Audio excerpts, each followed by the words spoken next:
Hey, what's up? The Cabinet Vision guy here. So, first off, I finally have my proper voice back. Second, I've been telling you guys a lot about how I look at eSupport to find questions and stuff to talk about here, but I haven't really gone over eSupport at all. So let's go ahead and rectify that now. I'm already here at the home screen of the eSupport website. This is what you see when you first enter the address for eSupport here in the address bar. Now, I'm not logged in, so that's the first thing I want to do. It's pretty simple. All I have to do is click on the sign in link here at the upper right of the window. This brings me to the login page. I just need to enter my username, the Cabinet Vision guy, then enter my password.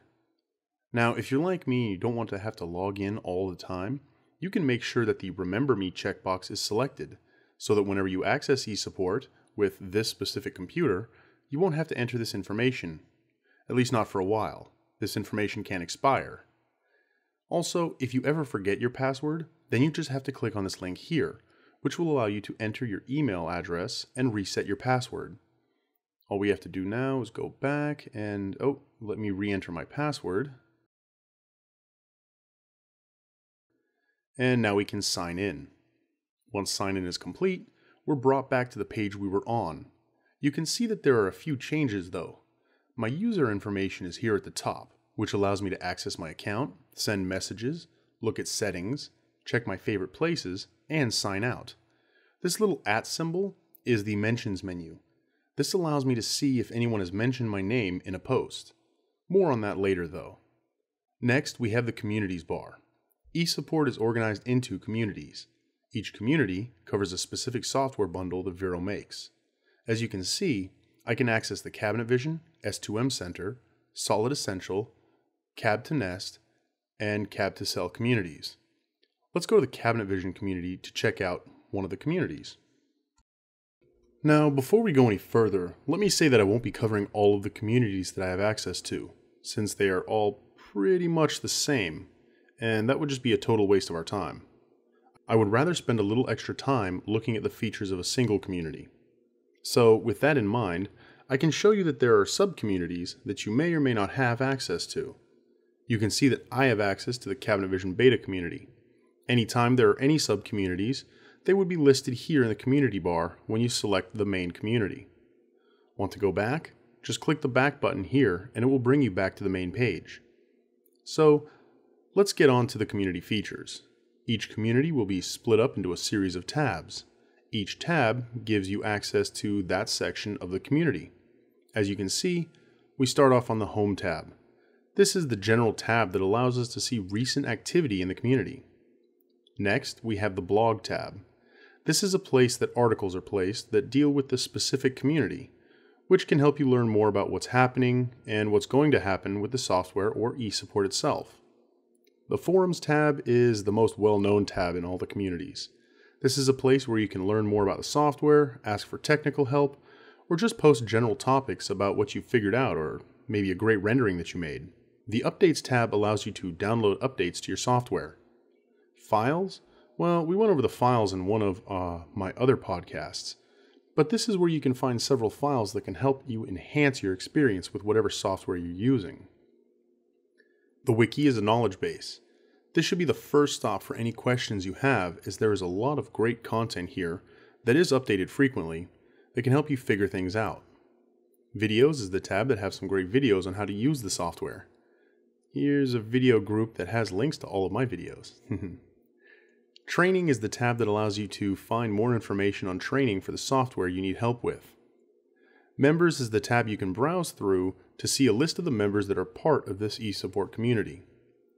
And finally, we have the Mentions tab, which is just like the @ symbol at the top, but I'm still not at the part that I'm going to cover this very well though, so let's skip that. Now that we have a basic understanding about the tabs, let's look a little more closely at one of them. I want to start with the Forums tab, since that is one of the ones we hear so much about. Now, if you're unfamiliar with what a forum is, it's an internet-based message board.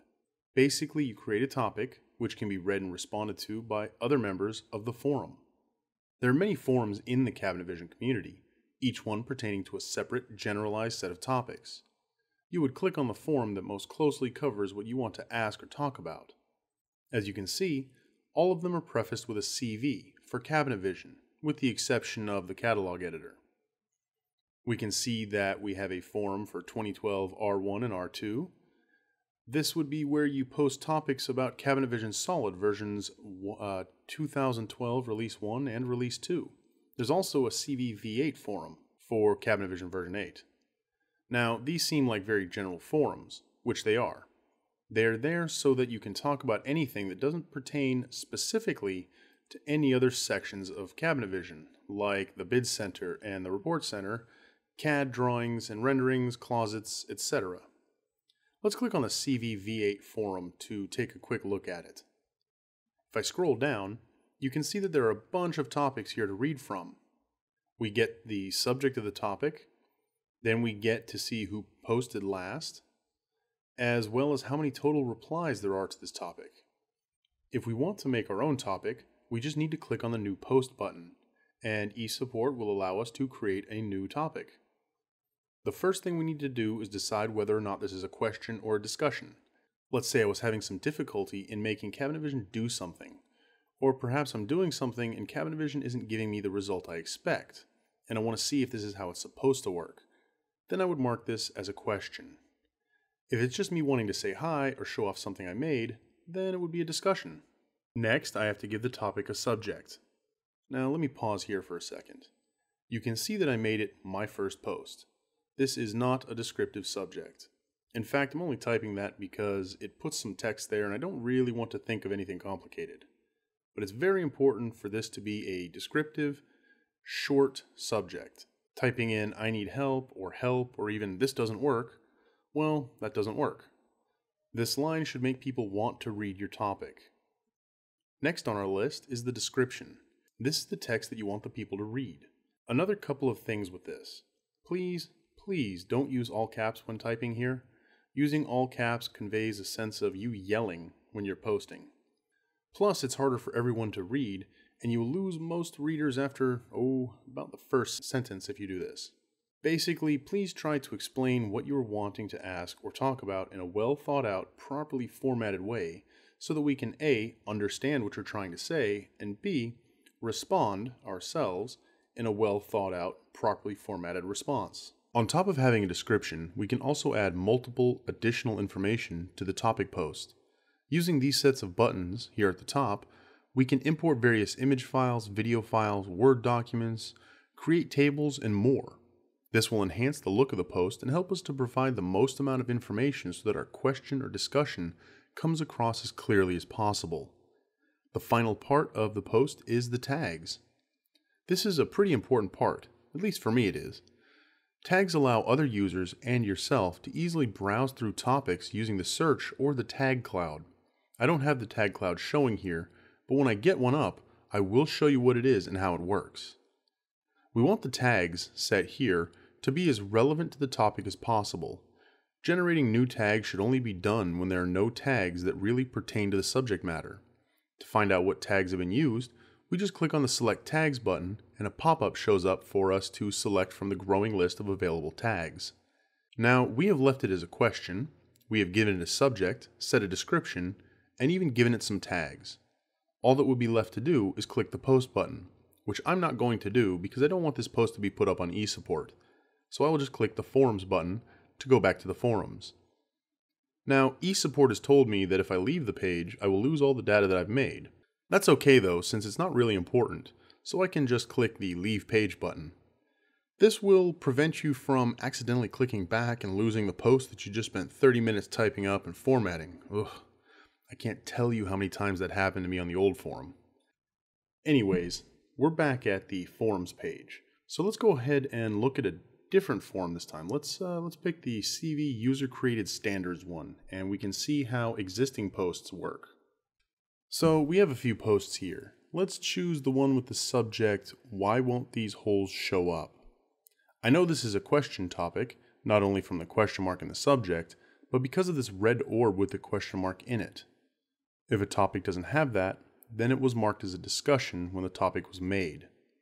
Once we get into it, we can see that the user has asked a question and they place some UCS code here, which I've blurred out because this isn't my code and I have a policy of not passing out someone else's hard work without their permission.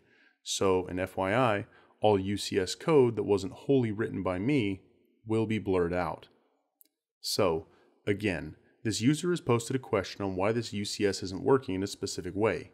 If we scroll down, we can see that a Mr. Bobby Aranda asked for additional information regarding this. Scrolling down a little further, we can see that another eSupport user gave a suggestion for the OP, or original poster, to try out. Now this is the basic back and forth way a forum topic works. Someone asks a question, others respond with requests for more information or something to try out, and eventually we get to an answer. If we go back to the UCS forum, we can scroll down a little bit and find a topic with a suggested answer, which we can tell it has a suggested answer because the orb is yellow instead of red. We can see that the OP is asking what system parameter to use to specify clearances for specific hinges. Scrolling down, we can see that Mr. Daniel Powers gave a response to which he believes would answer the question, so that when he gave the reply, he marked it as a suggested answer. For this, the OP, or a forum moderator, would mark this response as the proper answer if it works for him. In fact, let's go back and find a question that was answered real quick.